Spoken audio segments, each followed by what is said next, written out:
سبحان اللہ. خواجہ غریب نواز فرماتے ہیں کہ جو شخص علماء کرام کو پیار محبت کی نظر سے دیکھتا ہے، ایسا انسان جو علماء کرام کو پیار محبت کی نظر سے دیکھے، ایسے انسان کے بارے میں خواجہ غریب نواز فرماتے ہیں کہ جو بندہ علماء کرام کے چہرے کو دیکھ لے پیار محبت کی نظر سے، اللہ تبارک و تعالی اس کی نظر دیکھنے سے ایک فرشتہ مقرر فرماتا ہے، اور فرشتہ مقرر فرمانے کے بعد میں وہ قیامت تک اس کی بخشش کی دعا.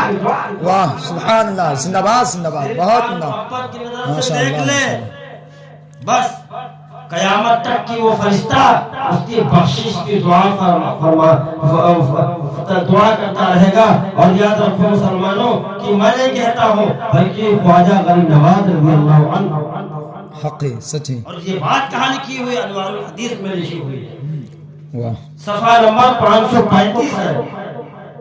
آپ فرماتے ہیں کہ جس شخص نے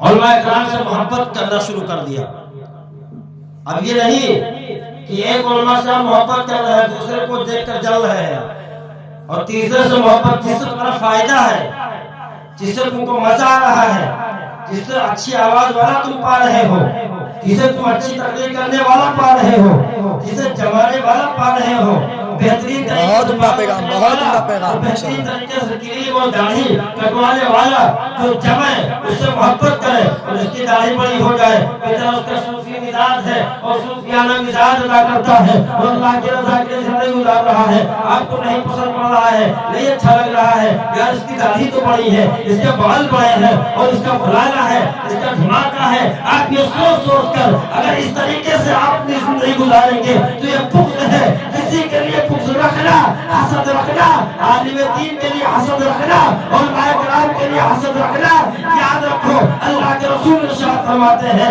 کل حشر کے میدان میں وہ ریس یعنی بھالو کی شکل میں اٹھایا جائے گا. اللہ اکبر. اللہ اکبر. اللہ اللہ بھالو کی شکل میں اٹھایا جائے گا. اللہ.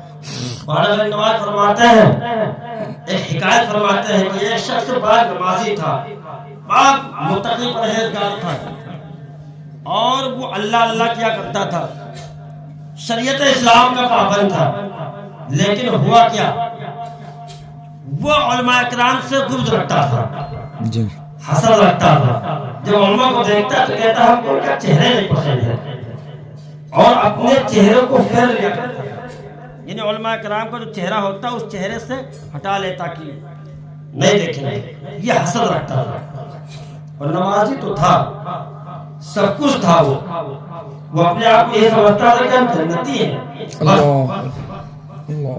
اس بندے کا جب انتقال ہوا تو لوگ جو قبر میں جاتے ہیں تو اس کا جو سر ہوتا ہے قبلہ کی رخ کرتے ہیں. جی اس کا جب انتقال ہوا تو لوگوں نے اس کے چہرے کو قبلہ کی رخ کرنا چاہا، لیکن اس کا قبلہ کا رخ نہیں ہو رہا تھا. اللہ اللہ. وہ پریشان، لوگ پریشان، یار یہ تو نمازی ہے، یار یہ تو بہت متقی پرہیزگار ہے، معاملہ کیا ہے؟ وہی اسی قبر میں سے آواز آتی ہے یہ ہمارے علماء سے بغض رکھتا تھا، حسد رکھتا تھا، قیامت تک کی اس کا چہرہ قبلہ کی رخ نہیں ہوگا، اور جب حشر کے میدان میں اٹھایا جائے گا تو یہ ریچھ اور بھالو کی شکل میں اٹھایا جائے گا. اللہ اکبر. اللہ. تو یاد رکھو مسلمانوں، اس چیز کو ذہن میں رکھ لو کہ جس سے جس کو فائدہ ہو، جس سے جو بھی معاملات ہو،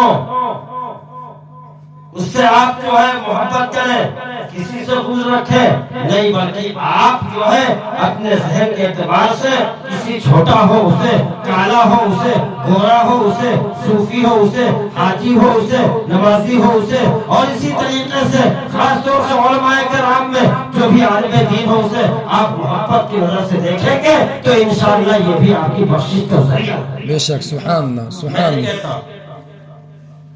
حدیث پاک ہے، خواجہ غریب نواز رضی اللہ عنہ فرماتے ہیں کہ جو شخص عالم دین کے چہرے کو دیکھتا ہے، علماء کرام کے چہرے کو دیکھتا ہے، جب علماء کرام کے چہرے کو دیکھتا ہے اور دیکھنے کے بعد میں وہ بندہ اللہ تعالیٰ کی رضا کے لیے عالم دین سے آمد و رفت کرتا ہے، یعنی اس کے پاس جاتا ہے اور خدمت یہ نہیں کہ اسے کپڑا دھونا اور اس کو نہلانا دھلانا، یہ خدمت نہیں کہتے، وضو کا پانی دے دینا، کوئی حاجت اس کی حاجت پوری کر دینا۔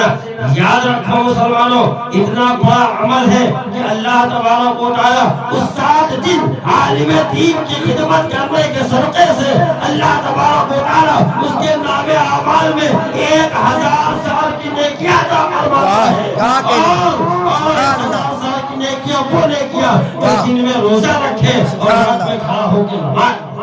سبحان اللہ سبحان اللہ، زندہ باد زندہ باد، بہت عمدہ، ماشاء اللہ ماشاء اللہ۔ وقت